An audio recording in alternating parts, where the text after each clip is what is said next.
Today, we're diving into the fascinating world of the 1985 D. Kennedy half dollar. We'll explore its history, key design features, and, most importantly, its current value. If you've come across one of these coins in your collection or pocket change, stay tuned to find out if it's worth more than its face value. Let's get started. Before we zoom in on the 1985 D. half dollar, let's take a quick look at the broader history of the Kennedy half-dollar series. This coin was first minted in 1964, just months after the tragic assassination of President John F. Kennedy. It was designed as a tribute to the beloved 35th president, and its release saw an immediate public demand. The obverse of the coin features a profile of Kennedy, while the reverse displays the presidential seal, featuring an eagle clutching arrows and an olive branch. From 1964 to 1970, the coin contained 40% silver, making it highly valuable not just as a currency but also as an investment piece.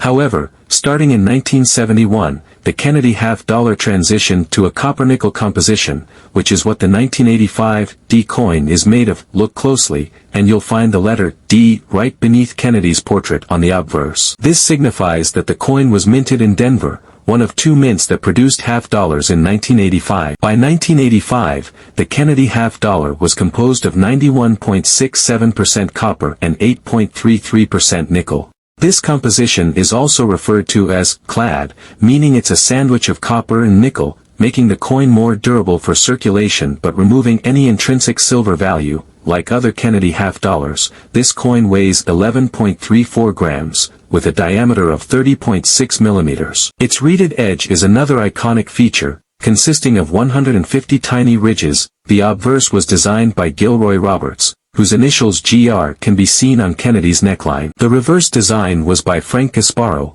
featuring the stately presidential seal. So, how rare is the 1985 D half-dollar? Well, not particularly rare. In 1985, the Denver Mint struck 18,706,000 half-dollars. While this is a sizable number, the vast majority of these coins were heavily circulated. That means if you find one in pristine condition, it could be worth more than face value, but most will be worth around 50 cents if they've seen a lot of wear. In circulated condition, most 1985 D half-dollars are still only worth their face value, 50 cents. These coins were produced in large numbers and circulated widely, so there's not much rarity here. In uncirculated, or mint state condition, MS, the value increases. For example, an MS 60 graded coin might sell for around $1 to $2. As the grade improves, so does the value. In MS 65 condition, which is a well-struck coin with no significant marks or blemishes, the value can be between $5 and $15. There were no proof 1985 D half-dollars made in Denver, but the San Francisco Mint did strike proof versions. However, if you come across a 1985 D coin in pristine condition, it's likely a higher-grade mint state coin, but not a proof. Coins that are professionally graded and certified by companies like PCGS or NGC tend to fetch higher prices. For instance, a coin graded MS 67 can reach values as high as $150 to $200, but these are quite rare. Collectors often seek out coins with minting errors, and while there are no widely known major errors on the 1985 D, it's always a good idea to keep an eye out. Some potential varieties could include a misaligned or off-center strike could raise the value significantly, sometimes fetching $50 or more,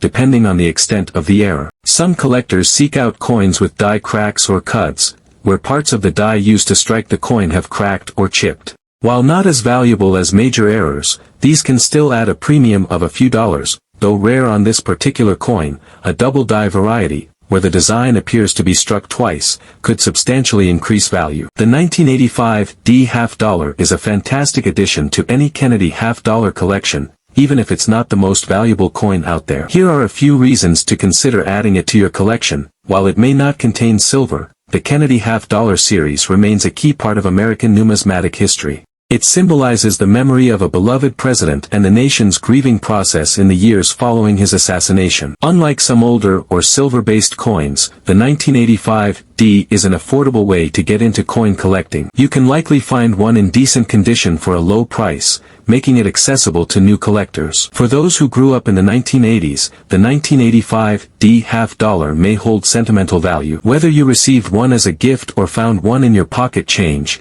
it's a coin that carries memories, try to find coins that are in uncirculated or close to uncirculated condition. These coins will hold their value better over time. Store your coins properly to preserve their condition. Use acid-free holders or coin albums to protect them from damage and tarnishing. If you believe you have a high-quality coin, consider sending it to a professional grading service like PCGS or NGC. A good grade can significantly increase the coin's values. And there you have it. The 1985 D half dollar may not be the most valuable coin, but it's a beautiful piece of history and a cornerstone of any Kennedy half dollar collection. Whether you're in it for the nostalgia, the history, or the possibility of uncovering a hidden gem, the 1985 D half dollar is worth keeping an eye out for.